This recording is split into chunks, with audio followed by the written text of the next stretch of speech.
Welcome to the Irish NFL show in association with our partner QuinnBet. We're continuing our off-season divisional previews as we edge ever closer to the 2024-2025 season, with training camps now officially underway for most teams. Pre-season, of course, then around the corner. In this episode, we're looking ahead to the AFC South, which didn't finish the way everybody expected last year. There's a presumptive favourite this year, though, as the Texans topped the pile in 2023-24 off the back of that sensational debut season from CJ Stroud under debut head coach D'Amico Ryans. Kieran, I'm going to come to you first and ask you, are they going to be able to deliver on that second album, that all-important, difficult second album? Because the signs are very good. Look, they had pretty active free agency. They brought in Daniil Hunter.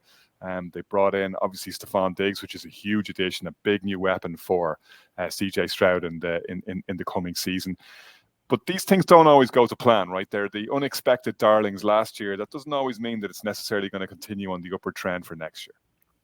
Doesn't necessarily mean, but I think all signs are pointing towards another really good season for Houston. They've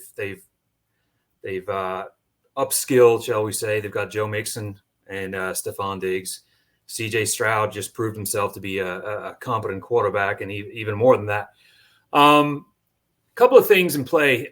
Last year, obviously, the Texans flew under the radar. Pretty much every game they had was 1 p.m. Sunday. Now they're in the primetime limelight. How is that going to impact on them, on their schedule, and what they do and how they operate? And the big thing is, all the eyes are going to be on the Texans now. Are they going to be able to pull off a repeat of last year? Will they dip? Will they get, go even better than they did last year? And I think they really will. I think there's going to be a nice, interesting battle between them and the Jaguars all season. I think, and we'll get to the Jaguars in a little bit, but I think the Jaguars might have been kind of caught looking last year when they did have that win over the Texans just around Thanksgiving, and they probably thought at that stage that they were home and dry, and the Texans kind of just solidified and drove down the home straight, even without Tank Dell. I mean, we're lucky Tank Dell's even still with us, but they lost Tank Dell the last month of the season. They were still able to hold it together. Mixon is a big upgrade on running back. I mean, Singletary's moved to the Giants, but you look at the positions that they've solidified, and they got Nico Collins, Tank Dell, and Stephon Diggs, which may be the best trio in the NFL right now. All the teams are going to be figuring out how they did it. The NFL is it's a copycat league. Everyone's going to be watching how they did it and what they did over other people. A lot of things were in play. It was the unknown quantity of the quarterback.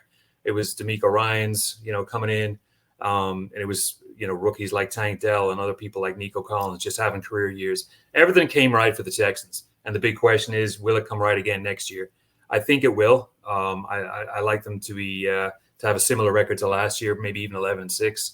I think everything's there for them. This is their window, and before some of the big players start hitting the free agency market, or even people like Diggs, who's probably only got a year or two left at the top anyway. So they're kind of maxing out on what they got with him.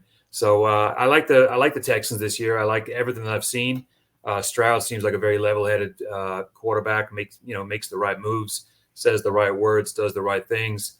And in a division like the AFC South, which was pretty tight last year, I mean, the Texans won it with a 10-7 record. So, there's only going to be a game or two in it when it's all said and done. But I like Houston this year. I really do.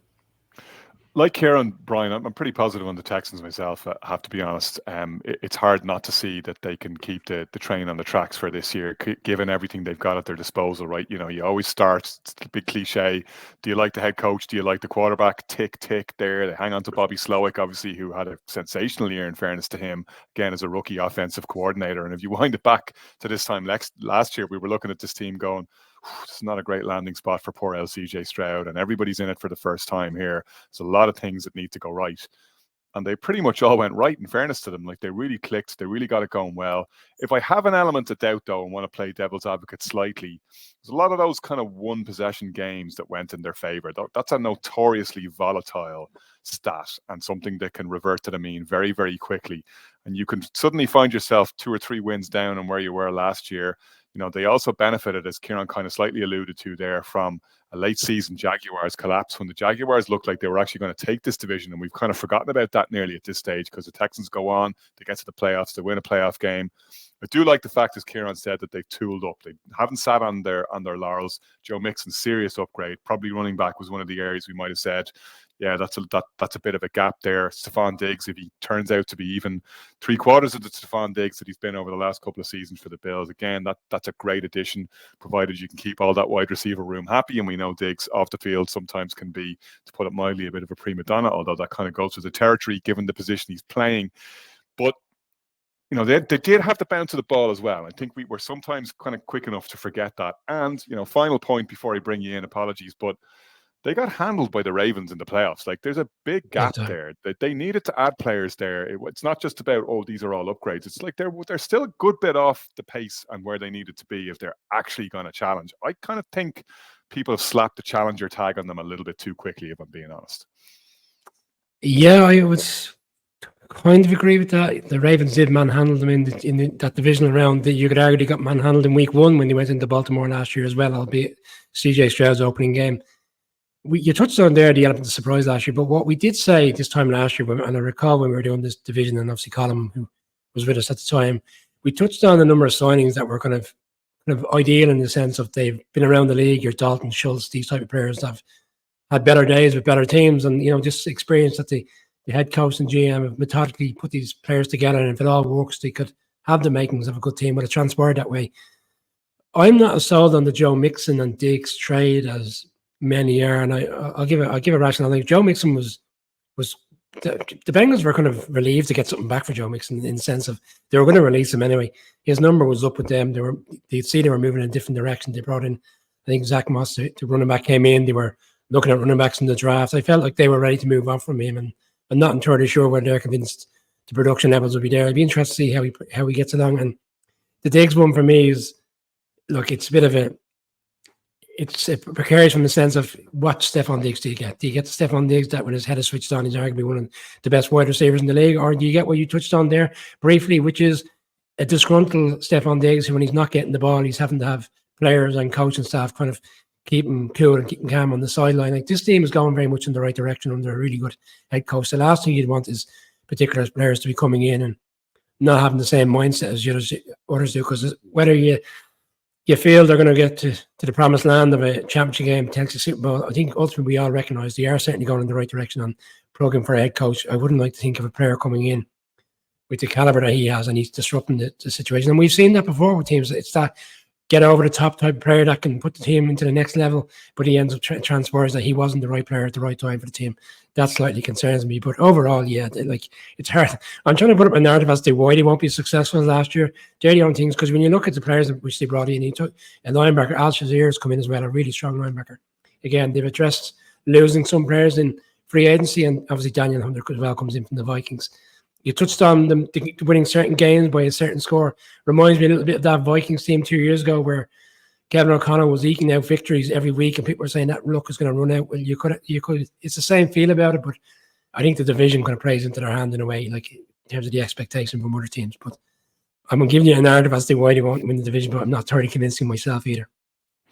Shane, where do you stand on the Stephon Diggs move? Because if you look at the difference that Diggs made in Buffalo, and look, we've probably between us slightly unfairly upfront focused on some of the drawbacks that come with Diggs, but like, he's arguably, alongside Brian Daboll, the main reason why Josh Allen is the player that he is. Like, having Diggs as that, ex-receiver, as that WR1 target when they brought him into Buffalo transformed Josh Allen's career trajectory, and was a massive reason why he became the quarterback that he became. Like, suddenly he had this guy who was consistently getting open, could consistently stretch the field, as Brian said, enabled them to do things on offense that they weren't able to do before, got Josh Allen's confidence going, made the most of his talents. And if he does anything even approaching that with CJ Stroud in Houston, this could be an explosive offense. As Kieran said, like 1, 2, 3 on paper, arguably one of the best receiver rooms in the NFL. Well, yeah, I think what the Texans got with Stephon Diggs is not only the talent and the ability that he will be able to have with ball in hand, but also the kind of character that he brings in, or that he is by the time he comes in to the dressing room. You have to remember that a part of the whole Stephon Diggs, Josh Allen relationship, it isn't just down to being able to draw plays and being like, okay, Stephon Diggs is going to be in position there. The teams and offenses need to be able to work in a dynamic so that they can improve each other. Diggs improved Allen and Allen improved Diggs. When you have a young quarterback coming in like CJ Stroud, as fantastic of a first season he had, you can't just say, okay, we're fine with that now. You have to keep finding new ways to expand in his game, to improve his awareness, to improve his decision making, and at the same time improve the options of people he has to throw it to. The Texans really have to make a big step up this season on both the offensive and defensive side of the ball. A couple of things you have to remember in comparison to last year. Like the offense, I think, surprised everybody in how good they were, but the defense was the one that let them down in a couple of really close games. You mentioned earlier that the Texans managed to be on the right side of a lot of one-score games. I think that is to CJ Stroud's credit, to being able to pull things out of the bag in those type games. But there were a couple of games on the other side when defenses could not make the necessary plays to seal victories in a couple of one-score games. I'm thinking of 2 games against the Jaguars, one which was a 3-point win for the Jags in November, which should have saw the Jags go on to seal the division, but of course things worked out differently in Jacksonville. That was a key game for the Texans, but that they couldn't lock down. And there's a couple of others as well. There was a big loss there was a tight loss to the Bengals. There was a big loss to the Jets. Considering that the Texans last year were on a 4th place in the division schedule, and now they are in a 1st place in the division schedule. They've gone from having no primetime games to having 6 primetime games, and all the pressure and all the expectation that comes on because of what CJ Stroud and the offense has managed to do in terms of heightening what people can believe in Houston. Things have to be done all around the organization now to be able to step up that standard. That's what Stephon Diggs does on the offensive side of the ball. He's a grade A player. He's somebody who is established in the league. He is worth the money they're giving to, especially because they don't have to pay their quarterback at the moment. He's the kind of person I think which will work well with CJ Stroud and help to improve the dynamic between players. What I'm really focusing on is how DeMeco Ryans manages to get his defensive system right this year. He's quite clear that he's a good overall head coach. He's good at a lot of the defensive stuff. We saw that in San Francisco, and I think we saw that in Houston last year as well.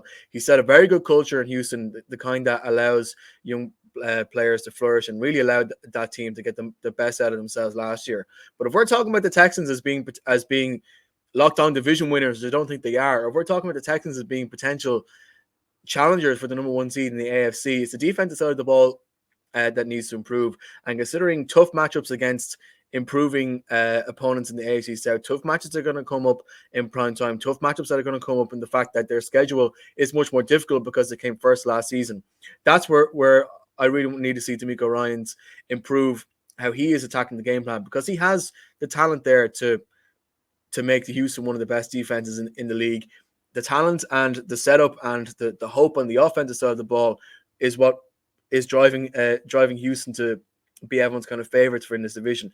But the defense is where they can really lose games. The defense is where they can lose momentum throughout the season. So, the pressure is really on DeMeco Ryans to back up his fantastic first season and say, look, I'm not a flash in the pan. I'm a pretty good head coach, and I'm going to get my defense sorted to shut down teams like particularly the Colts and the Jags. Those 4 games are going to be key for how Houston's season ends up.